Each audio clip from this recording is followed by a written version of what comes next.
Welcome back everyone to Let's Play Dominions 4 as Shinuyama and our 7-person free-for-all multiplayer series. I seen you before, won't be able to join us today, but I have the good fortune and the pleasure to have Sam back on. How are you doing, Sam? I'm like a backup lung. Care to explain? Yeah. Here to... Actually, I don't even know. That metaphor went down the drain fast. In any case, we have a lot of stuff. We do. It's not... It probably looks more exciting than it really is, but... the first thing is... I feel pretty bad about this, but Asphodel has officially retired from the game. The remaining forces that they have will be under AI control. So Dwarf Comics' last act as Asphodel was just to send this really nice message, fantastic roleplay, and really poetic. Our leaves droop and roots shrink. Our hold on these lands have wilted away. Our vine beasts return to the soil, and our carrion lords spread into dust. Just remember, from a hidden dormant seed, a vine can sprout. Good luck to you all. I thought that was really well said. So his remaining forces will go to AI control, but there's really no surprise there, right? He's just been basically eliminated from the game. Doesn't have his capital. He has a throne and he has a small army, but it's really just chaff units, I think. So Yeah, he doesn't have much left. Frankly, the AI can do pretty much the same job as him at this point. Maybe a little worse, but it's not going to be fun for him. Yeah, it's really saying something when the AI can do his job just as well. So, alright, we did get level 6 of this. I don't remember what we were doing it for. Maybe magma eruption? I can't remember why we got level 6 of evocation. What would you speculate was the reason? Although cleansing water is really good, right? Cleansing water will be useful, yeah. Against the undead, right? So. Yeah, it'll be useful for Urmor. Or is it flame eruption? I mean, what are the useful spells? Flame eruption isn't too okay. useful. I would say, if I had to guess, it was cleansing water, magma eruption, and the death spells, the Bane, Fire, and Blast of Unlife. Oh, okay. Yeah, well, obviously those play up the death magic, which we've been using a lot. It may even have been just something we want to research to eventually get further down evocation, but I don't know. I literally don't remember, and the magic side has always been my weakness, So without further ado, we'll just move on from that topic, so I stop showing my ignorance. We have our usual summons. We have search for magic sites. We actually found a magic site in Cormu, Sun Ridge. I guess this is going to be +2 fire gems. Good. Let's see. We have a few battles then. Airmore. So I'm just going to show this first. Airmore, who originally took Sea of Mermaids from me. I did talk to the Lich King by diplomacy, something which I'm not going to let man know about because we're supposed to be kind of just on a kill on sight terms with Airmore, but he said he's just trying to claim the stuff around his capital. Now, Green Waters is not directly next to his capital, so I'm not sure. So we'll have to go back into diplomacy and continue. Maybe Airmore is just asking to be killed, which is just fine by me, but I hope that he gives me a chance to strike first. If this is actually the first step to an invasion of Great Woods or something, I'm going to have to react. So we'll try to start pulling some of our forces back, and we'll see what Airmore's... What are they playing at? That's the interesting question right now. Because I don't know why they would go for an attack on me. I think that they would know that I'm stronger than them, but maybe they don't. And they can still do a lot of damage. Yeah.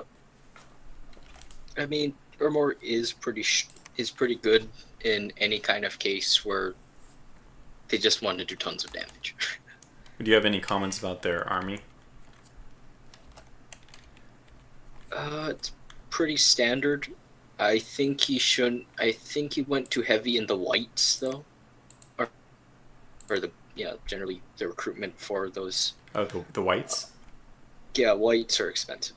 Ah, He used up death gems, which he could have used more for mages, which are more really wants. yeah. And they rust underwater, so they lose their big bonus, which is their heavy protection. I see.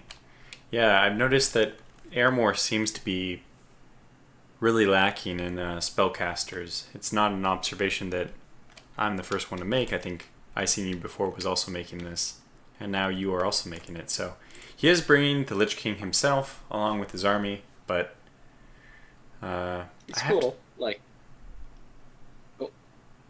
Go ahead. He's cool. How he got that curse, I don't know, but it sounds like he messed up sometime. Yeah. Well, I don't think it'll affect him too much. It's looks like he went for an expansion pretender with that one, though. Well, that's really the thing he did the least amount of, so that's unfortunate. Okay, well, let's continue to get Sam's opinion on various other things. So we have Ulm. This is just them repelling. Okay, yeah, this is nothing. This is just a chaff meets chaff army. This was because Agartha did make their little inland invasion from the seas, and I guess Ulm's just repelling it with whatever is available to recruit. So not too much to say about that. We had a battle in Florian. Okay, yeah, this is the one where basically the remnants of the capital, the province of Asphodel, must have fled here. I don't think this one's even worth watching. I think it's just they have like no units, and we actually have a ton of crossbowmen as our province defense, thankfully. So yeah. This is not much. This is one-sided. Yeah. There it is. And it's over. In Stonegrave Mountains, we finally fought to retake the place that was, reoccupied by these phantasmal warriors. It's great to see these Shuras in action. I still get a real kick out of it. I'm not at all used to Shinuyama and using ghost generals, so I still get a kick out of watching these guys just really obliterate forces.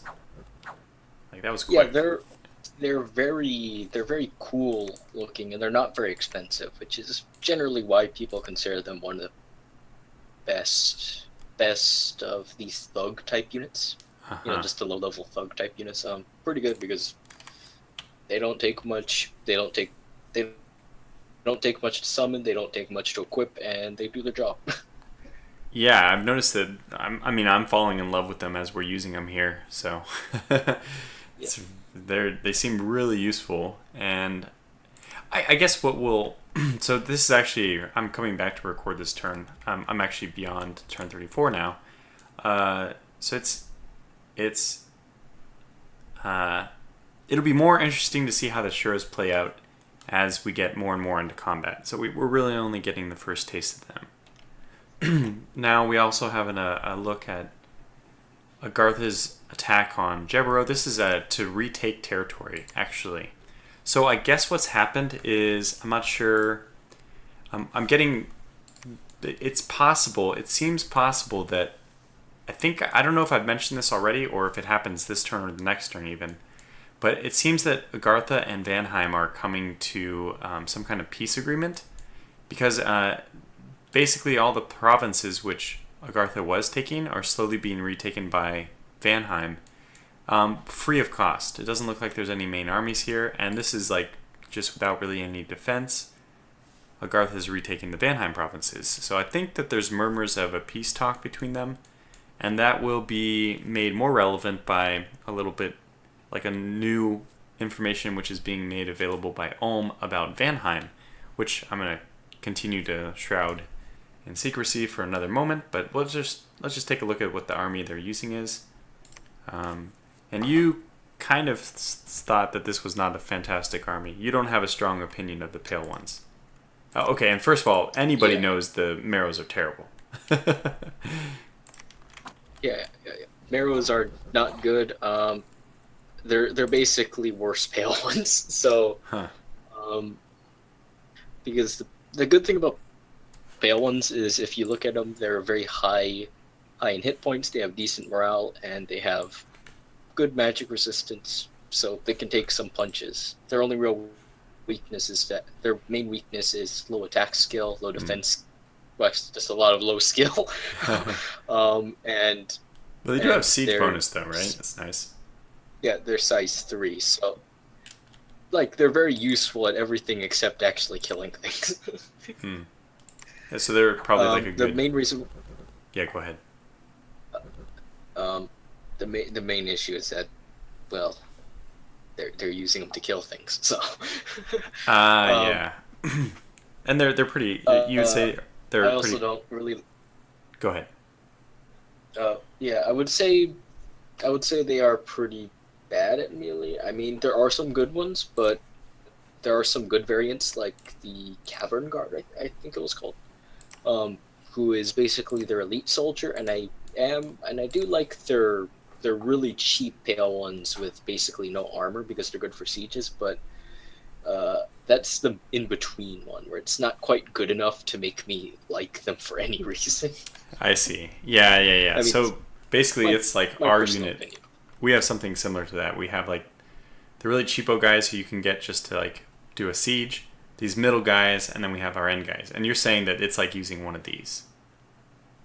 Yeah, yeah, you're using extra resources and getting less men, so they can they have a slightly better chance of defeating a slightly stronger target. I don't exactly consider it a great trade overall, since you're still paying money to maintain them. Okay.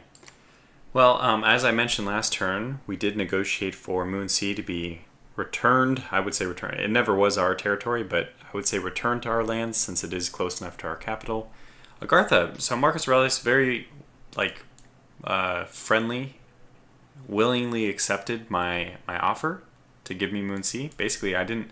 The only thing I could offer in return for that was just that he can still have Tifia and all these things, but I was referencing that originally, way back in the beginning of the game, was like turn 10 or something. We had this discussion about Black Peaks, which I ultimately gave up to him because it is close to his, so it's 2 away. I kind of invoked this argument saying that if he wants me to pay for Moonsea, I will gladly do it. But Marcus is just, in general, trying to be a really good guy, a friendly nation. I mean, obviously, to the nations he's at war with, he goes hard at them. That's why it's interesting to see this Van Haim Agartha diplomacy play out, because I'm not really sure what was going on there. It looks like, despite the fact that Van Haim attacked into Agartha, it looks like Marcus is going to quickly forgive that and allow it to not taint their diplomacy. So, and we'll just see how that plays out in the next few turns as well.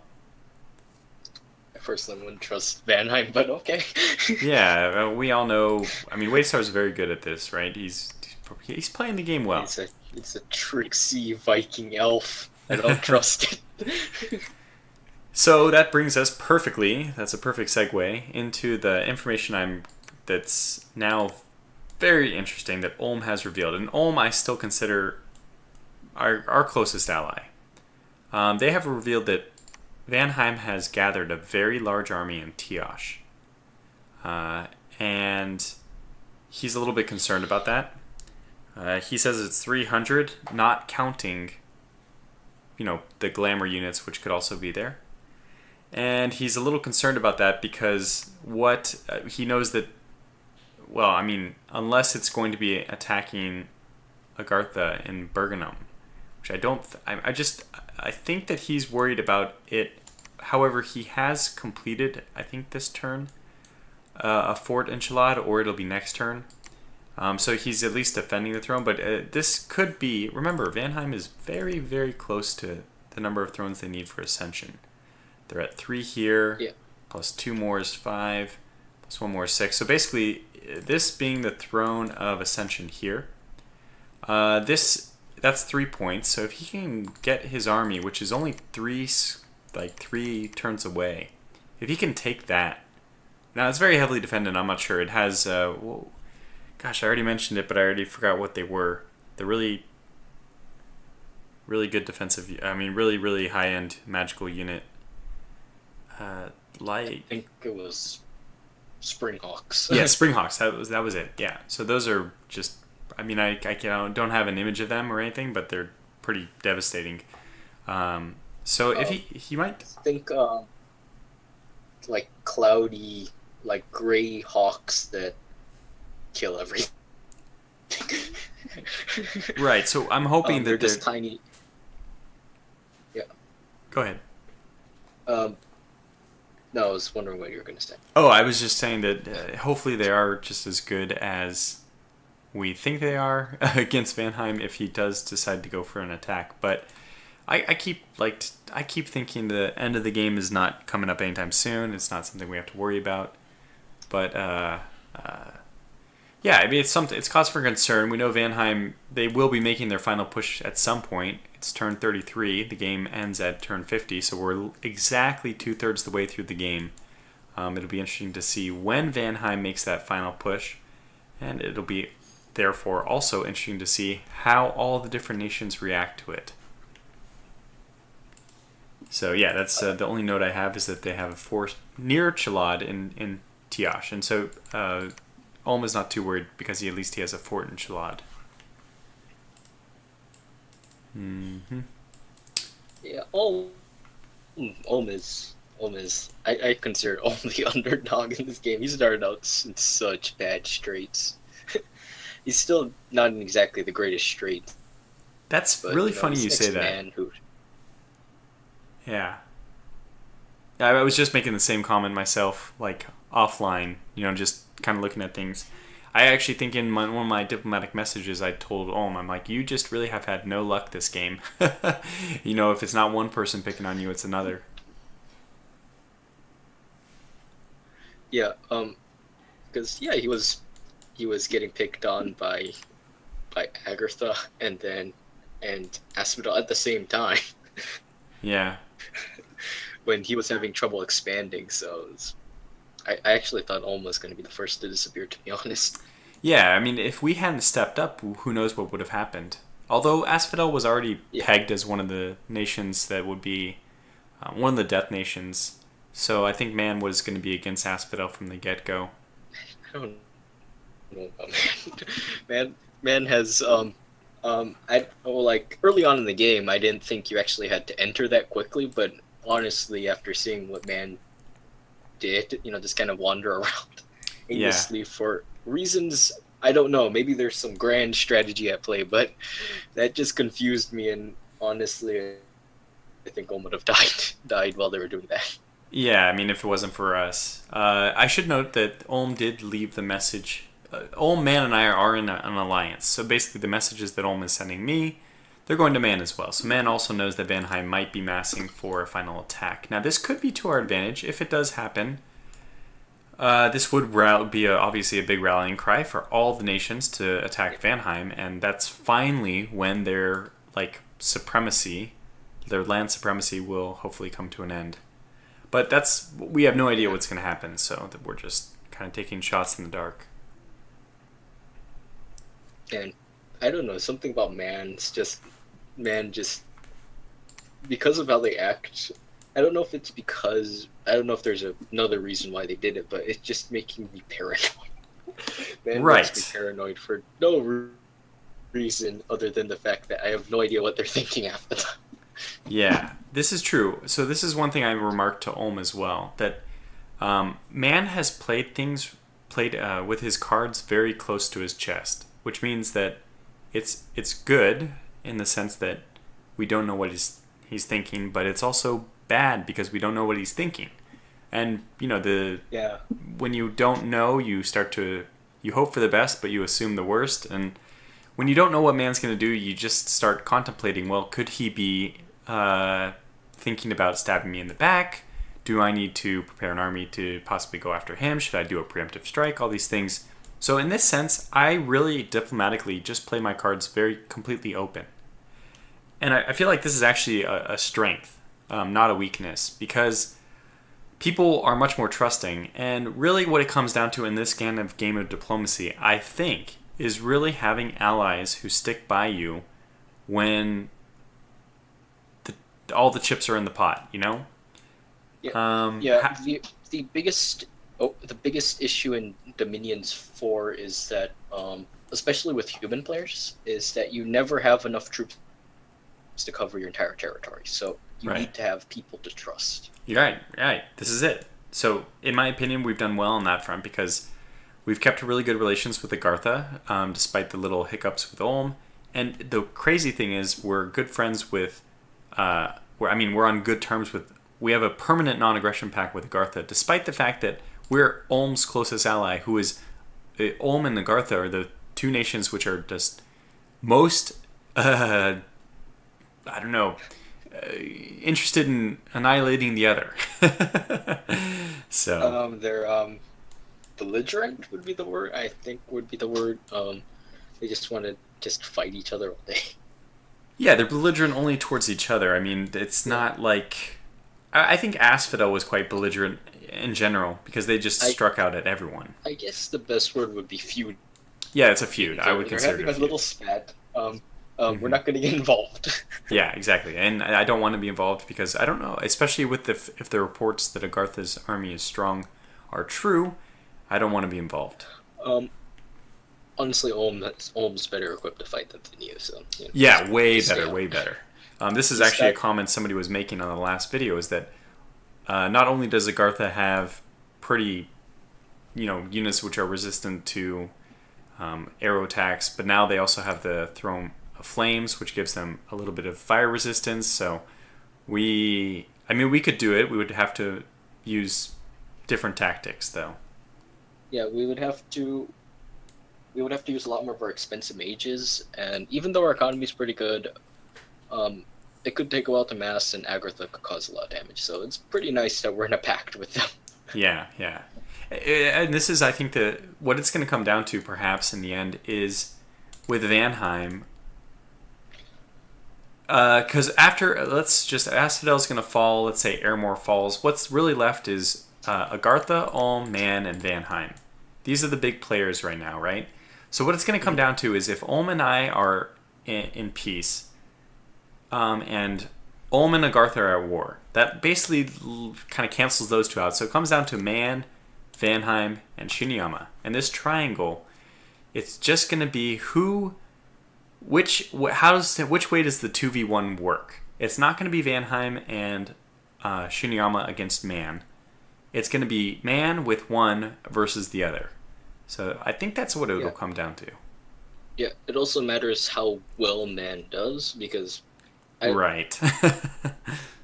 because one thing that does happen is that I've noticed, whether strategic or not, Men often hesitate. Yeah, this is a really good point. That even if they are 2v1 against somebody, they'll probably let their ally do most of the work, which is certainly what happened with Asphodel. Yeah, I also should mention that we are now discussing the terms for Asphodel territory, and I have just laid out what I think the grounds for negotiation should be, but we'll get more into that next turn, which is hopefully the time by which the resolution for the territory will be finished. So I've already talked a little bit about how Man may want more territory than I think we should give them, but that'll all be resolved by next turn. Okay. Yeah. Do you know anything else? Because I think we've covered everything. Yeah. Okay. So let's just quickly do the recruiting. Just Ubas. We have one sorcerer we are getting here. More Ubas for magic research, which is, we're doing really well. Well, we're moving into alteration. What do we want from alteration? We want...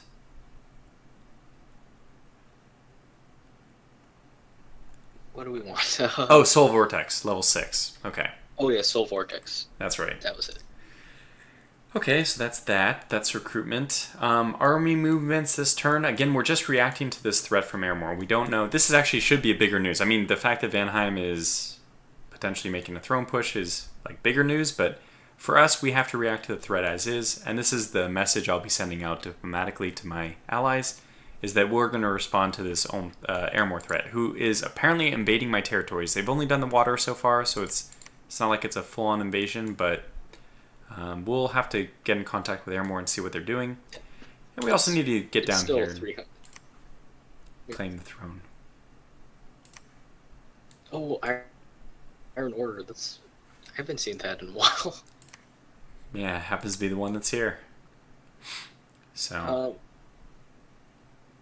It's too bad you didn't find, what was it called again? The steel ovens. Steel ovens? I don't know what this is. Steel ovens would have been pretty neat. Basically, all it does is a 20% reduction on all items forged at that province. Oh, I see. So it's pretty nice because it's percentage-wise instead of quantitative, like the dwarven hammer. Huh. Oh, nice. Very nice. Yeah. We are going to make good use of those dwarf hammers. Yeah. Again, we're actually forging Firebrand here for our next line of Shuras. Getting more a Vine Shield. Awakening more Ogres. Yeah, lots of good stuff. Yeah, it's weird. I think we might have more dwarven hammers than either Agartha or Ulm, who could be considered the dwarves of this game. Yeah, right. What do we have? One or two? Oh, we have two. Okay, yeah. They might have more, but we've been doing a lot of forging, so I don't know. We have a lot of that. I think we're the leader in owl quills. Oh, maybe Van Haim has more. I don't know. Maybe. Maybe. They probably do. It's kind of how Van Haim gets all his research. Well, I think it's about time to wrap this episode up, but before we do that, I'm going to give you carte blanche to just talk about anything else you want to mention about the game, or how things are going, or one unit, or anything you want. Honestly, all I have to say is Urmor's units are pretty neat. Like, I like Middle-Age Urmor's units overall. I don't know, something about undead legionnaires is kind of fun, but don't send them through water when you have the opportunity. They rust their armor. But doesn't their armor doesn't it go back to normal when they get out of the water? It has to it works by resources. So depending on the amount of resources in the province, he regains armor. Okay. But since he has heavy sloth, it makes it even harder for him to get all his troops armored up again. And he kills his population, so it's really low resources overall. I get it. So, just remember, if you play Urmor, remember that your armor does count for something. It might not seem like much, but your armor and weapons are kind of useful. So don't go underwater lightly. Well, there's your public service announcement from Sam. All right, well, I think that's going to do it for this episode. So thanks for watching, and stay tuned for more on Turn 34, which should be coming up very soon. Until then, once again, thanks for watching, and take care.